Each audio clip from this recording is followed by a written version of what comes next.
Hey guys, Final Magus here, and this is gonna be my first video on my reaction channel. Well, reaction slash commentary channel, that is. And today, I'm gonna be reacting to Inside of Mind's I Was Messaged a Game That Doesn't Exist. Inside of Mind is a really awesome channel. I suggest you go subscribe to it, watch all of his videos. They're all really good. And let's just jump into it. I want to see what this game that doesn't exist is. In the month of October, I began posting to Reddit, asking if there are any new mysteries worth diving into for a future video. There are a couple of interesting ones here and there, but all pretty much self-explanatory on the surface.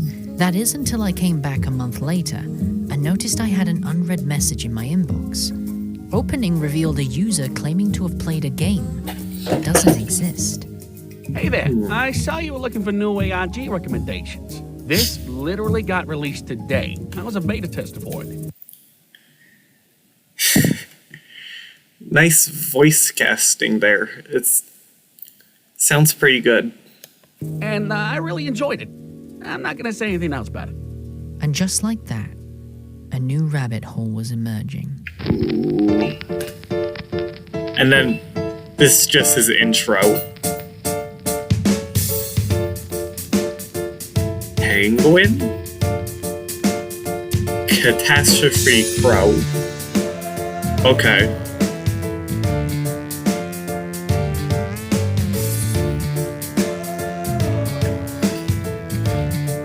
And so this is an N64 game. Okay.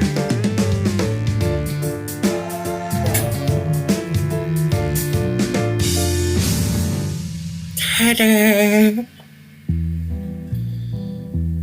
The message contained a link which sent me to a video titled What Happened to Crow 64, which on the surface appears to be just your typical gaming YouTube channel that's giving us a brief history into a failed Nintendo game from the 90s called Catastrophe Crow. The N64 era. An innocent time. The 3D platformer was king, and out of the dozens of so-called Mario clones, my three favorites still hold up. But what if I told you there was one more Conker's Bad Fur Day. Oh, that makes so much sense. Because it's not a kid's game. forgotten game on that list? A game that never had a chance to enter our childhoods. A game that fell into more than just development hell. And a game that cost its troubled creator everything. If you were to watch this video without any context on who Adam Butcher is, you'd most likely see this as nothing more than a video game lost throughout the ages with a strange production history. But of course, that's not the case.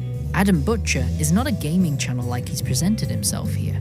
He's a filmmaker that's posted many of his works here on YouTube, including one of my personal favorites to have ever appeared on this site, simply titled Internet Story. This is a true story about the internet. Please, don't go. It's also the story of a treasure map and a murder. With that knowledge in mind, I knew immediately that we were in for something special. Our story continues with Adam giving us a brief history into the development of Catastrophe Crow and its creator, Manfred Lorenz, a notorious perfectionist and founder of a company known as Opus Interactive. He based the game off of one of his daughter's drawings, but what caught a lot of people's attention was the strange wording used throughout its marketing campaign. The team promised fearless exploration of unfamiliar worlds and something groundbreaking called an eternal revival system. Probably just a bad translation. Eternal Revival System? Don't you mean the Mario lives? An eternal revival system. No one is exactly sure what that means, and Adam simply chalks it off to a bad translation. But then something went wrong. The release date got pushed back a few months, then a few months again, until it started getting worryingly vague. Rumors began to circulate that something had happened to their lead designer. Manfred Lorenz was seemingly taking more and more control, with programmers left in the dark and artists making hundreds of strange assets without knowing what they were for. Soon, a series of forum posts appeared from disgruntled anonymous staff. One suggested that Lorenz's home life had completely broken down, saying that he hadn't seen his family in months, while a tester claimed that he had found something in the game, something that Manfred had unintentionally created. In a post from February 2001, over a year beyond their original release date, one staff member said he approached Manfred directly, pleading with him to think of the player and let them release the game, to which Manfred replied, "The player is gone." The mystery grew even further after Manfred fired all his staff and decided to work on the game in complete isolation before disappearing. But when they arrived at Opus, Manfred, for probably the first time in years, was not there. All the development hardware and backups had disappeared. Manfred wasn't at home either, and they learned that his wife had left the country over 6 months ago. The only clue left was that his car and the sailing boat normally hitched to it were gone. 2 days later, and Manfred's boat was found floating a few miles off the coast of Cuxhaven.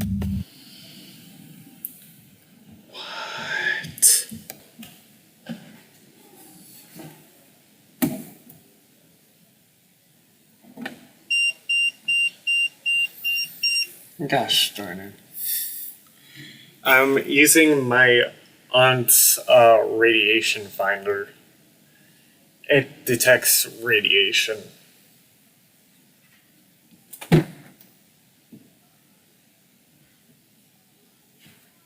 It usually just beeps when there's an outlet in use.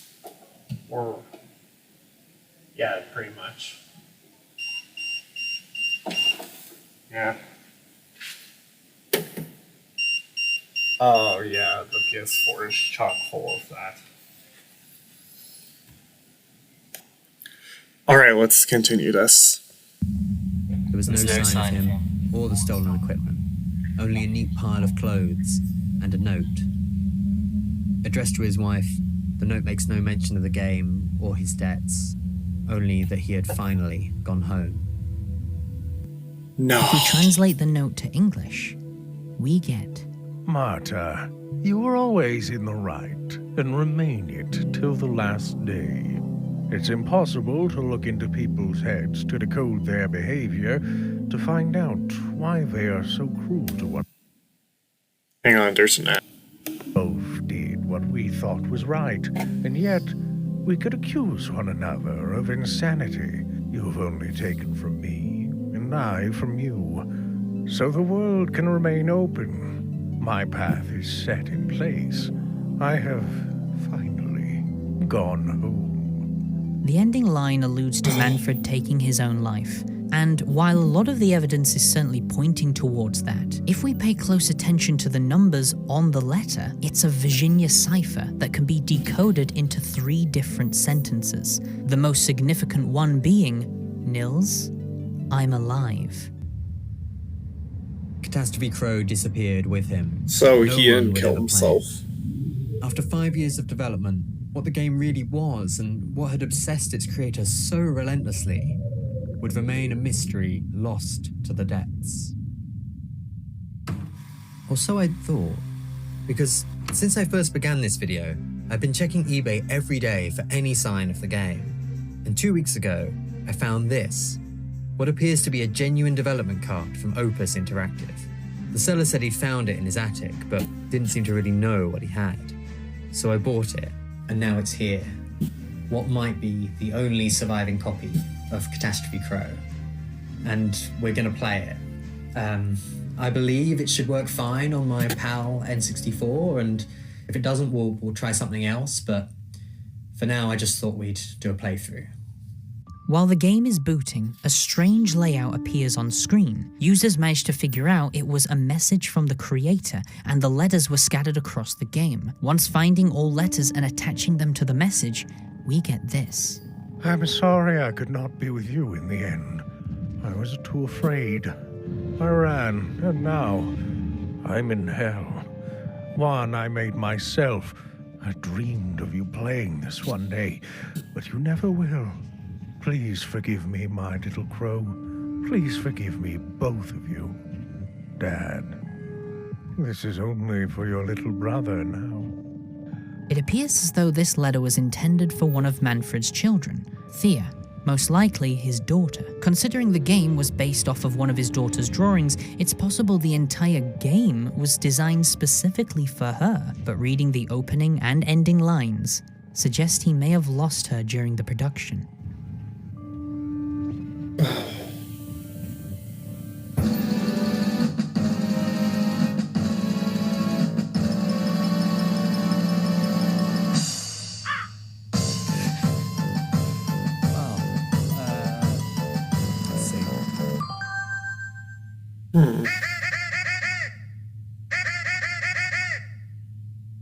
He's not been home for days, maybe he'll talk with you. It actually seems to be working. I can jump. That's odd. Yeah, it's got the cool triple jump that was in the demo. Alright, let's see what's in here, I guess. Following the gameplay of the video, it seems to be centered around a young crow going to their father's work and looking for him, since he hasn't been home for days.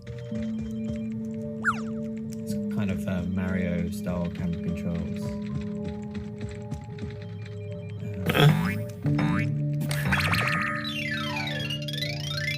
Hopped But into as a the levels computer. continue, the game starts to deteriorate, and strange levels of the map start to appear. A phone would be heard constantly throughout the office with no way to stop it. Unfinished areas appear across the map.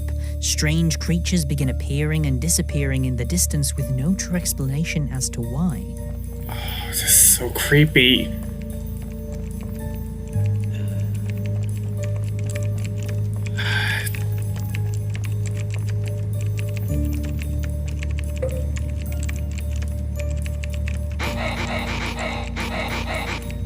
Something's wrong with this game.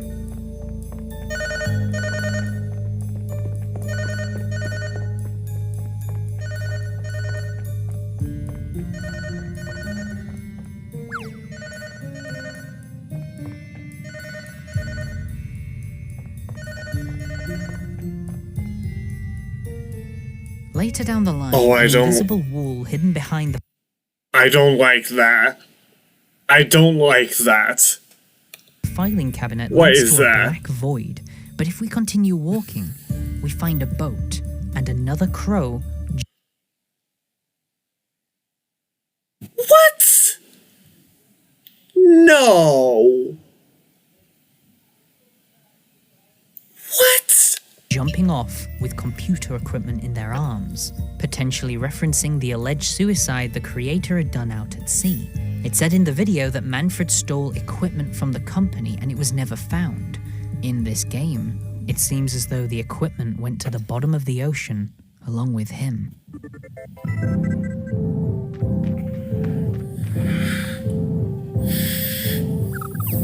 The final level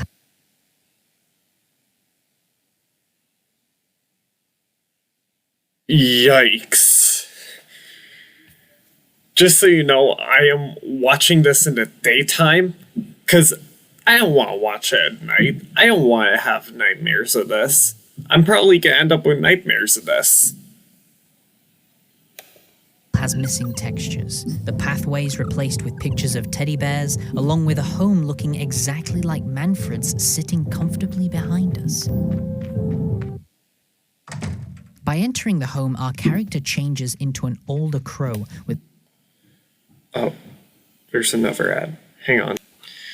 Alright, let's turn it back on. I don't like this at all. By entering the home, our character changes into an older crow with spectacles on his beak and aging feathers on his wings. It seems we can explore the home, but the final piece of footage we get is when we enter the child's bedroom.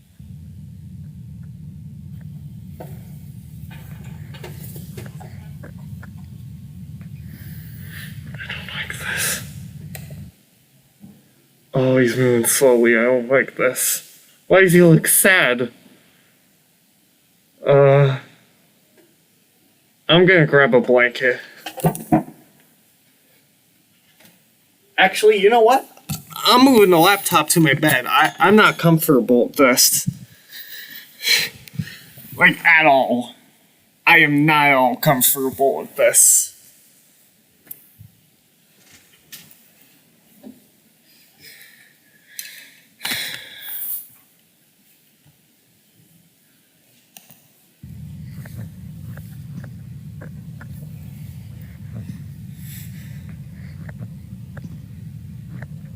It switches to a cutscene and the camera slowly pans to a decapitated crow on life support.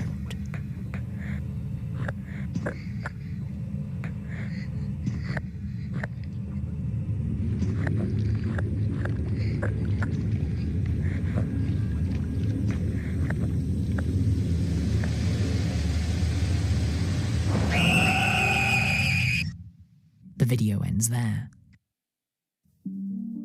It seemed as though that's all we had to work with for Catastrophe Crow.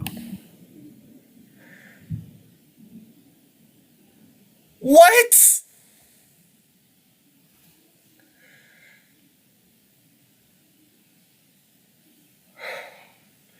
That was fucking creepy, goddammit.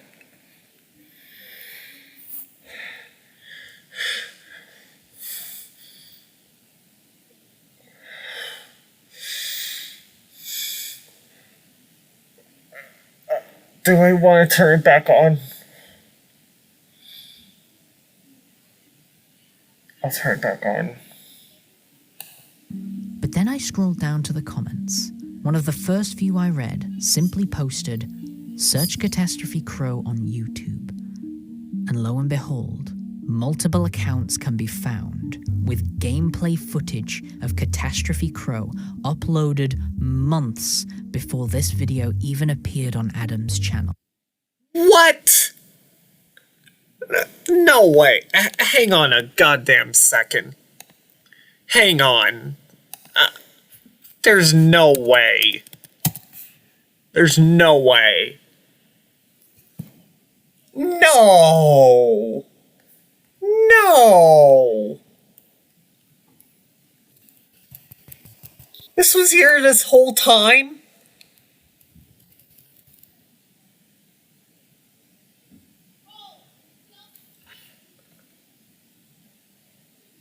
Holy shit.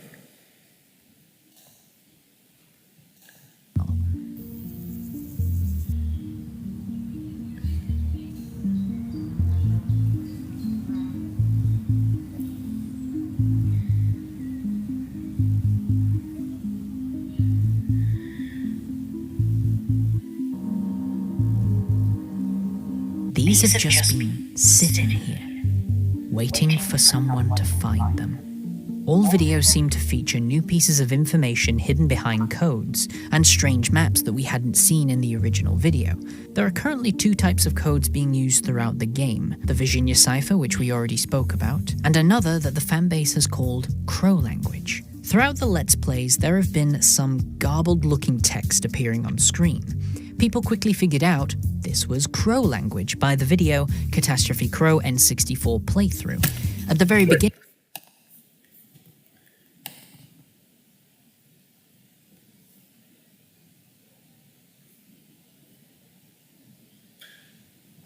Oh my god.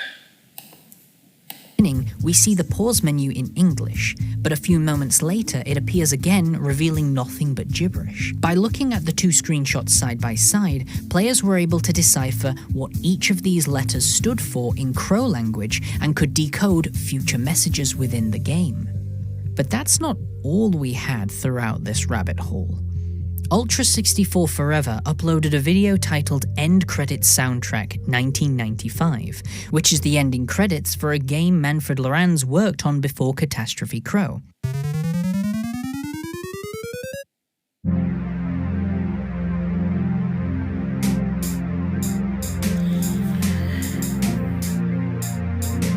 The YouTube channel named Jonathan Rose Leon spotted some odd notes being played within the music. Each note represented a letter within the alphabet. I need to pause this. I need to comprehend what is happening. Hang on. Oh. Holy jeez. Oh, jeez. Well, I am having some nightmares tonight. Just straight up. Okay. And putting them in the correct order revealed Thea, Marta, Nils. Thanks for playing. We already know that Marta is the wife of Manfred due to the letter he sent to her within the video. We also know that Thea was probably his daughter according to the letter at the beginning of the game. That means that Nils must be the younger brother, Manfred's son. Once these videos were discovered, a community began to form. They have now compiled a Google Doc that is currently consisting over 78 pages analyzing this entire series, explaining the codes, characters, pointing out details missed from all videos. One of the most intriguing things from this whole game so far is that some of the YouTube channels that upload a gameplay have an email address found in the About section. Trying to respond to each one would yield no results because they don't exist, but the starting letters on each email can be rearranged into a specific order, and when putting them together correctly, reveal an active email address. Sending a message would spark a response from someone who goes by the name ML, coincidentally, the same initials as the creator of the game. My dearest boy, after all these years, I have much to say. Your birthday is not far from now. I hope we can meet the day after, in the place we holidayed every year. I will be there.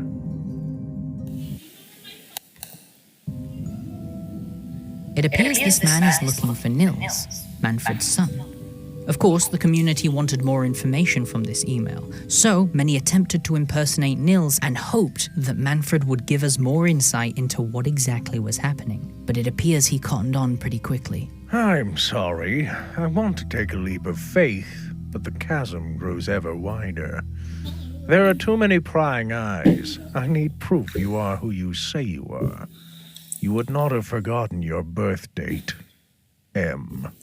After failing to convince him we were his son, other players tried to interact with him as different people to see if they could gather more information. Some tried responding to him as his wife, Marta, another as an employee who worked on the game with him, and another as a fan of Catastrophe Crow, known as Fred. Hey, I heard you're the creator of Catastrophe Crow 64. I'm playing it on my channel and having a blast. Hey, mind if I ask a few questions? The game's acting a little strange. Hang on. Fred, whatever I create, I can no longer control. A cryptic response, but this actually gives context to another email sent by Manfred when someone was impersonating as one of the channels on YouTube. Hello, I'm N64 Long Lost Lore. I've been recently playing one of your games, Catastrophe Crow, on my channel, and it's been pretty fun. It reminds me of numerous other platformers, yet it's bigger and better than them. And Lore, another creation running by itself. It seems that Manfred is admitting that he created the YouTube channels that uploaded the gameplay for Catastrophe Crow, and is now seemingly unfazed that one of his creations is speaking back to him through an email. Someone was recently selling a development of Catastrophe Crow on the site eBay.com 2 weeks ago.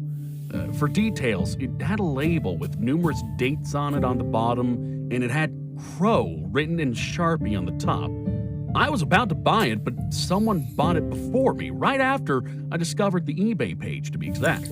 But here's a screenshot I took before they bought it. Would you happen to know information about who bought it or the seller? Really, just any information you happen to know about the cartridge sold on eBay.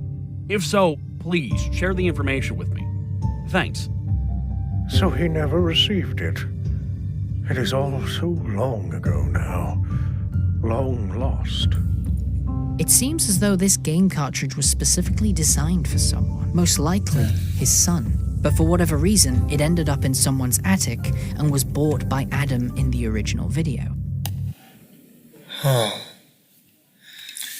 So this Adam guy is making himself a character in this story? Who would have thought?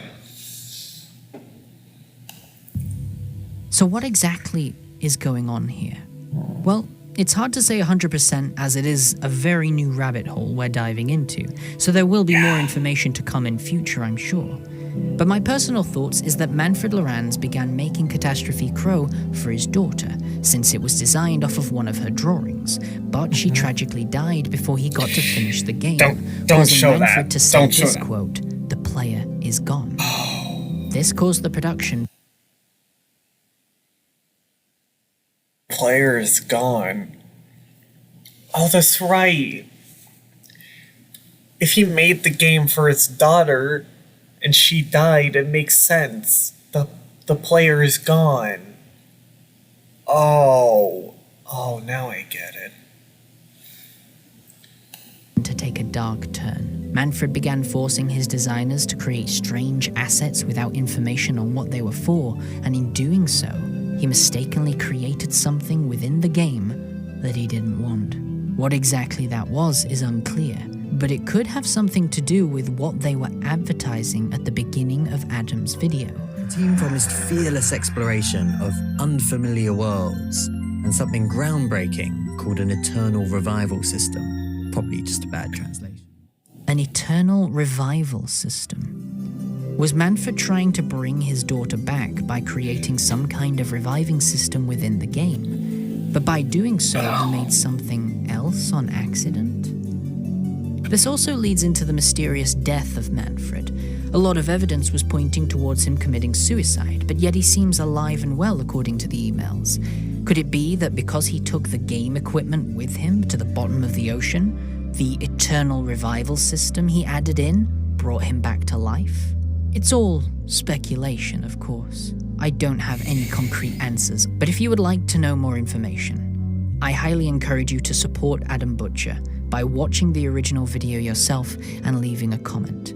And if you want to dive even further, I recommend checking out the Discord community along with the Google Doc they've been putting together. There are so many other things I have not included in here that I believe you'll really enjoy. If more develops to this story, then I will make a return to catch you all up. But for now, this is where our story draws to a close. Thank you all for watching. I thought I would let you know I have a Twitch account where I've been reacting to all these new ARGs live, and I've been playing some games with a couple of horror creators too, so if anyone wants to come around and watch along, then you're more than welcome. Take care. You too, man. Okay, so that was the game that doesn't exist, Catastrophe Crow, or Crow 64. To be honest, that's some pretty good storytelling. I was freaked out at the end of the game, like over here. Wait, was it over there? No, over here. Jeez. I didn't like that at all. But I guess sometimes you have to do stuff you don't like to make the thing you want. Like putting freaky crap in your story, which, to be honest, I'm actually making a story myself. And I want to do something like that. So, props to you, Mr. Butcher. Yeah. Well, anyways, guys, that was my first reaction video to something. I don't know if Jamie from Inside of Mind's okay with reaction videos, but go subscribe to him. He's a pretty good channel. I swear, the stuff he makes is really interesting. Again, thanks for watching, and I'll see you next time. Bye.